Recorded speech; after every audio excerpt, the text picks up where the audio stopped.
I'm Joe Potasnik of the New York Board of Rabbis. Could I ask all the clergy present to please come forward? All members of the clergy. I know a number of electors will be speaking, but I just want you to see that we are people of different faiths, but we all belong to one human family. In Hebrew, the word for community, kehilah, has the word voice. When you are a member of a community, regardless of your faith, you have a responsibility to speak out. It is said that evil happens when people are silent instead of shouting. So we come here today together to shout, not to be silent, against this insane climate where police are being targeted. We expect police to target criminals. We don't expect criminals to target police. We expect in the morning when we leave our homes to arrive safely at night. Police should have the same expectation. When they leave in the morning and say goodbye to their loved ones, they should be returning safely at night. We at the clergy talk about being our brothers and sisters keepers. Today we stand here and stand up for those who are not just brothers and sisters keepers, but for the police who are brothers and sisters saviors. So we come here with one simple prayer. God, of all faiths, of all people, watch over our police because they watch over us. Amen. Good afternoon. My name is Pastor Jay Gooding. I'm the president of the Clergy Council of the 49th Precinct and executive board member of the 44th Precinct in the Bronx. On yesterday, we stood with Reverend Ruben Diaz Sr. and the clergy as we stood in front of the 41st Precinct having a prayer. But today I stand here with in common unity with our brothers and sisters to let the city know, to let our community know, we don't stand by, but we stand up to the violence that's plaguing our streets. Any violence perpetrated on any one of our officers is a violence that's perpetrated on all of us. The Bible said, if my people, which are called by my name, shall humble themselves and pray, seek my face and turn from their wicked ways, then will I hear from heaven, forgive their sins and heal the land. We need a healing in the land. And so today we have come together to understand that we are one. We are common in unity, which make us a community. So today our prayers are that God will watch over this city, that God will continue to bind us together. We are better together. Our prayers are with our officers, our commissioner, and our prayers is with our city. God bless you. Thank you both for opening us in the right spirit and the right energy. And we want to be extremely clear today on why we're here in a very uniform body. There's much discussion in the city around the issues of public safety. And we respect those different conversations on different ends of the dialogue. But we're here today solely to send a very clear message. No matter where you stand, there was an attempted assassination of several law enforcement officers. The assassination failed, but there was an assassination on the symbol of public safety. Yes. And that is something we cannot tolerate. And that is why we're here, both Jewish, Christian, activists, advocates, all different environments and parts of the community, the business community, those of us who are elected officials, those of us who are students, those of us who are activists. No matter what platform we use to articulate our concerns around public safety, we're all united that you cannot go into a precinct and intentionally attempt to assassinate a law enforcement officer or attempt to assassinate law enforcement officers while they are sitting in a vehicle like we saw on Tompkins Avenue several years ago. That is not acceptable. We are clear. The prerequisite to prosperity in the city is public safety. Public safety gives us the authority to voice our concerns on any issue. And so when you look at the assemblance of people here, a cross-section of New Yorkers who have come together and clearly standing in a very uniform fashion of saying, no matter where we are on law enforcement, we are on the same ground. Absolutely. Violence only begets violence. And we do not support violence of this magnitude in our city. This was a horrific incident to see the video of a person walking into a police precinct, getting into a combat position, and discharging his firearm until he was finished. To hear the reports of walking up to an RMP, a mock RMP, ask for directions, and then starting to shoot the driver of the vehicle. That is a clear assault. Anytime a person walks to a police vehicle, they will remember that encounter. Anytime they're on patrol, anytime they're in the precinct command or the precinct house, they will remember what happened here. This is a chilling effect that is traveling throughout the anatomy of the law enforcement community. Those bullets may have hit the body of the officer, but it has ripped apart the anatomy of public safety in this city, and that is unacceptable. That's why we are here.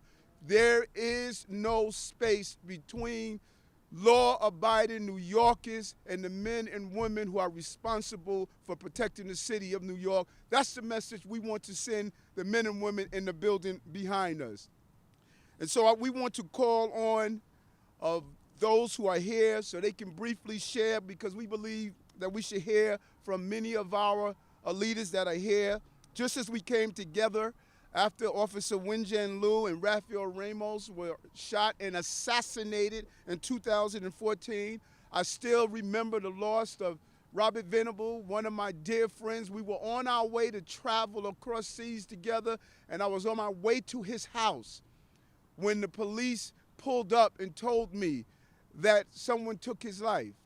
You never live through these moments. It remains with you no matter how long it has occurred. And so we want to thank all that's here. I want to announce their names, and a few will be speaking, but I want us to be clear that we're here in unison. We want to recognize my Borough President colleagues. I spoke with and communicated with Borough President Diaz over the weekend, and he asked that if we were going to show our support, to don't do it in the Bronx at this time as they're going through the healing process, and that's why we're here at One Police Plaza. But we're also joined by Manhattan Borough President Gail Brewer, my good friend Staten Island Borough President James Otto, Deputy Borough President Ingrid Martin, Lewis Martin from my office, Manhattan Chamber of Commerce President Jessica Walker, Interim Queens Borough President Sharon Lee, Councilmember Fernando Cabrera, Councilmember Andy King, Councilmember Robert Carnegie, Farrah Lewis, Justin Brennan, Ben Kalos, Danique Miller, Adrian Adams, Adonis Rodriguez, Eric Orrich, Paul Vallone, Barry Grodinchik, Keith Powers, Vanessa Gibson, Member Kelman Yeager, Brooklyn Chamber of Commerce Chief Operating Officer Rick Russo, 100 Blacks in Law Enforcement Who Care, Noble National Organization of Law Enforcement Executive, Grand Council of Guardians, Rabbi Joe Freeman, Imam Umar, Reverend Al Cockfield, Reverend Dennis Dillon, Rabbi Baruch Yuhundu, Rabbi Harry Berkowitz, Rabbi Ari Weiss, Reverend Gwen Dingle, Kim Osoro, Reverend Kim Osoro, Reverend Cheryl Anthony, Reverend Louis Straker, Reverend Jay Gooden, Pastor Rohan Wellington, Bishop Eric Garnes, Bishop David Oliv Vincia, 43rd Assembly District Leader Godfrey Davis, Leader Shirley Patterson, Leader Nancy Tung, Assembly District Leader Linda Manucci, 70th District Assembly Leader William Allen, former 42nd Assembly District Leader Ed Powell, Harlem Mothers Save co-founder Jackie Rowe, who has been fighting on the issues around gun violence, Community Leader Anthony Thompson, Iron Workers Local 197, DC 37, Amadou Diallo Foundation, Church Avenue Business Improvement District, a cross-section of leaders from business, unions, communities have all come together and align ourselves with this important initiative to send the right message to the men and women of blue uniform. It doesn't matter what uniform you wear in this city, the foundation of our ability to carry out our functions, our jobs, and our lives lies in the ability of our law enforcement community to know we have their back because they have our back. Yes. And we will not allow an assault on public protection in the city. So I want to now turn it on, take a step back, and turn it over to the Borough President of Manhattan Borough President Gail Brewer. Thank you very much, my colleague, Eric Adams, for your very personal and professional and knowledgeable words about this horrific situation. I want to say, to add, and what everyone here knows, is we have to get the guns off the streets. That is not a new refrain, but it is absolutely necessary. And we can't do it by tweeting, and we can't do it by any way except working together in the kind of coalition that the Borough President has put together today. So where in the world did the assassin in the Bronx get his gun is another question that we will be asking ourselves. But where do we go from here? That's what I know this entire coalition is asking. We're trying to figure that out. And I want to thank the commissioner of the New York Police Department for hiring Chauncey Parker, who is going to focus on implementing youth programs that will in fact have the kind of support and substance that we need in our communities. Too often these youth programs don't exist time-wise or for the young people who need it the most. I know, for instance, in Manhattan North, in my area, there are about 25 young people right now who are committing very challenging criminal activity. And I know, for instance, because I hear it from the NYPD, but I also heard it from stores this morning who called me because of the incidents that are going on in a particular commercial area. Thank you to the business community for being here today. And I also want to say that in 2015, Borough President Eric Adams and I, we had many community town halls in Brooklyn and Manhattan. We sat down with police, with youth, with community members, and we came out with a wonderful report. We don't want to have just a report. We want to have action, and we want to have the kind of dialogue that existed and continues to exist, but we can never do enough of it. Unfortunately, as we all know, another horrific murder with the young woman from Barnard College and Morningside Park. And we don't know who, because that's still being analyzed, but we do know that she was murdered. And we also know that just a week later, with the community and the police department and youth, 500 people showed up at a police athletic center to discuss and to have workshops and to try to come to terms with what do we have to do to make this community safe and to give opportunity. And finally, on the schools, we need a social worker in every single school. A social worker that is committed to the young people clinically, culturally, because those young people need that kind of support in order to be able to have the school be part of them and them be part of that school. That does not exist right now in our city. That's a mental health issue. So I want to just finish by, again, congratulating the work of Eric Adams, former police, current elected official. We will never accept violence. We condemn attacks on our police officers at all times. And I pledge to do all it takes to prevent more violence. I guess in my way, I'm going to work on prevention with young people, working on mental health and some of the ways I outlined. Thank you very much. Thank you, thank you. Thank you. And I want to call on Borough President Otto, Jimmy Otto. He and I spoke last night, and he was clear this is not a Republican or Democrat issue. This is a public safety issue. Yes, Thank you, Jimmy, for coming in. Thank you, my colleague. Good afternoon, everybody. This can be a unifying moment.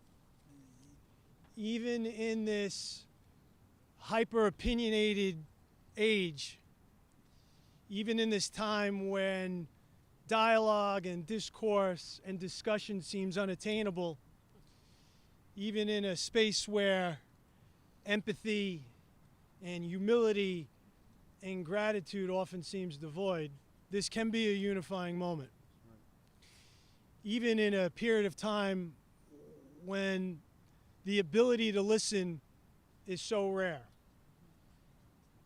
The contemptible acts that took place this weekend are so heinous that this could be a unifying moment.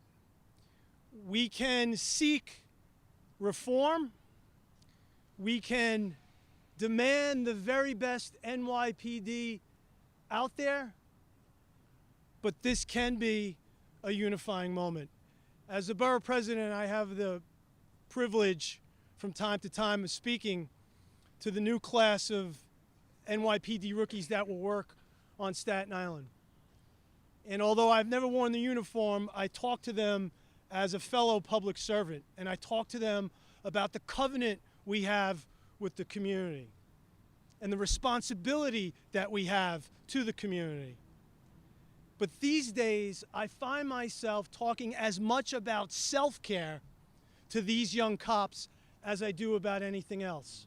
About nutrition and food and sleep and exercise and meditation, because they hear and they see our words and our deeds.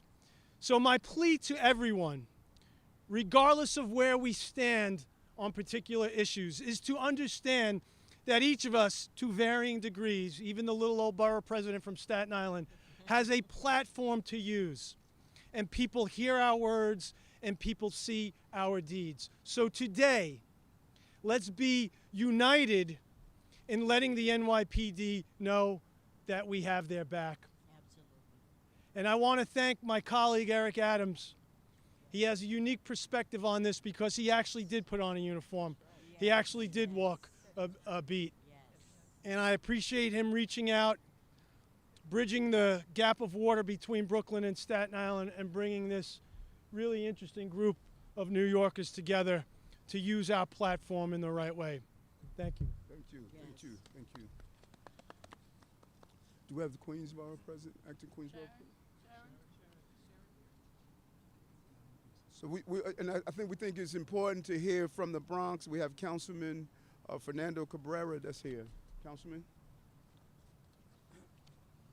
Thank you so much to Borough President Adams for your leadership, all the borough presidents, my colleagues, someone who experienced firsthand in my own district on July the 5th, 2017, when Officer Familia was struck down, assassinated, right in my district on 183rd Street. I have to tell you, I don't want to see a repeat of what almost took place this weekend. And the question I know everybody's asking, what do we do next? I have to tell you, we got to change the culture. We got to change the narrative that is going forth, because just like Officer Familia was struck down, murder, because her uniform was blue. Because her uniform was blue. And these are members of the NYPD who live in our districts. These are people whose family are part of the integral fabric of our community. And so I'm glad that today we're coming together unified to say enough is enough. Those who are in leadership, especially in the grassroots movement, let's put a positive message forward. We all have our issues we want to attend to, but at the end of the day, we must honor life. We must honor human dignity. Thank you so much. And joined by our public advocate, Jamani Williams.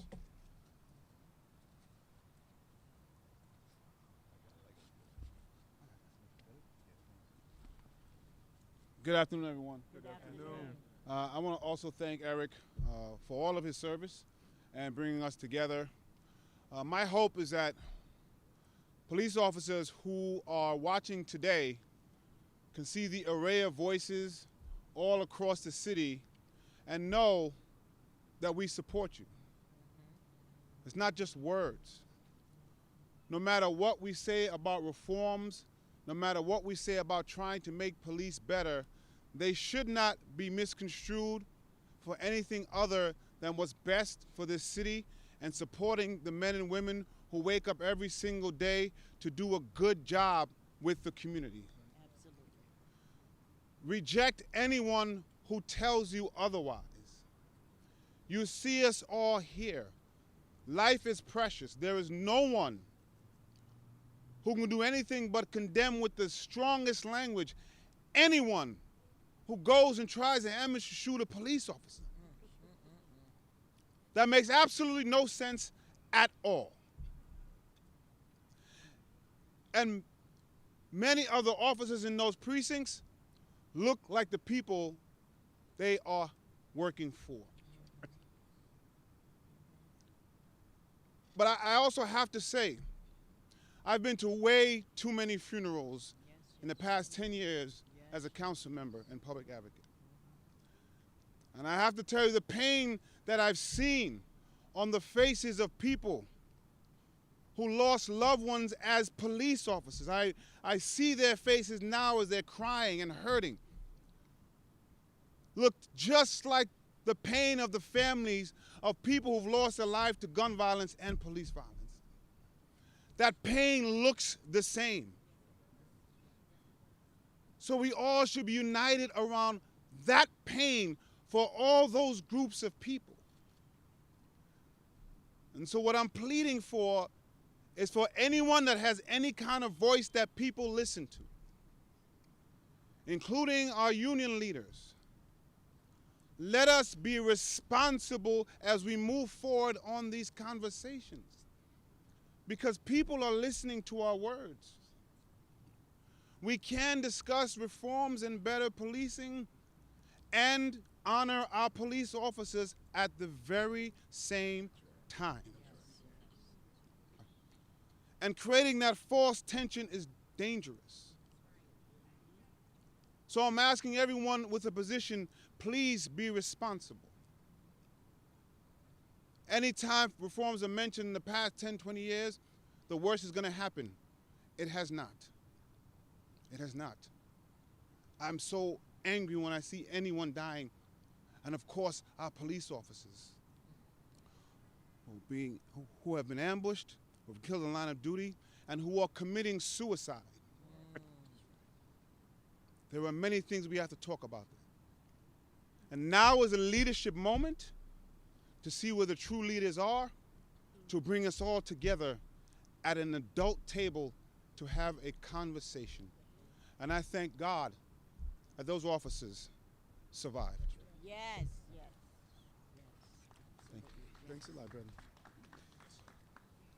Just some more councilmen joined us. Mark Levine joined us. Mark Jonah joined us as well from the Bronx.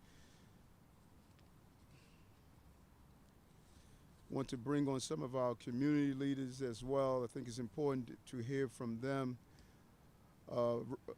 Representing a group of organization is my good friend Jackie Rowe Adams. Jackie. Enough is enough. Enough is enough. I am so glad that our borough president convened this today, because we are sick and tired of being sick and tired of all this violence. Now that just tells you, with the flow of guns coming into our community, they're not only killing us, but now they're shooting the police. So we, together as a community, have to get serious. You heard it today. We have to get serious. Enough talking. It's time for action. It's time for prevention and education. We are not going to accept our police getting shot. We need our police. We need our police. We need to feel safe in this community. And on the other hand, I'm not saying we perfect, but I'm saying no, we're not going to shoot no police. So we have to stand together, stick together, take those egos and throw them out the window, and let's get it together in our community, because soon it'll go back to 1965, 1966. We ain't having that. We came a mighty long way. I lost 2 kids to gun violence. And I just want to say, I don't want to see another mother, another family hurting. And I'm talking about the police family too, because they hurt too. So when we go out each day, we have to make sure that everybody's safe. We have to work with the community. We have to stop putting negative thoughts in our young people's head that the police is bad. Well, if they bad, we gonna make them good. And it takes everybody. So media, we gonna stop putting out there the negativity, and we gonna keep the positive here. I am so glad that all of y'all are here, because we don't hear enough things about what the police do, all the good work they do. So we're going to start, and I'm glad that our borough president mentioned Chauncey Parker and his team. We're going to get something done, Eric. Are we going to get something done? That's right. Okay, so let's stay together. Let's stop this violence. Let's stop this flow of guns coming in our community. Thank you. Thank you.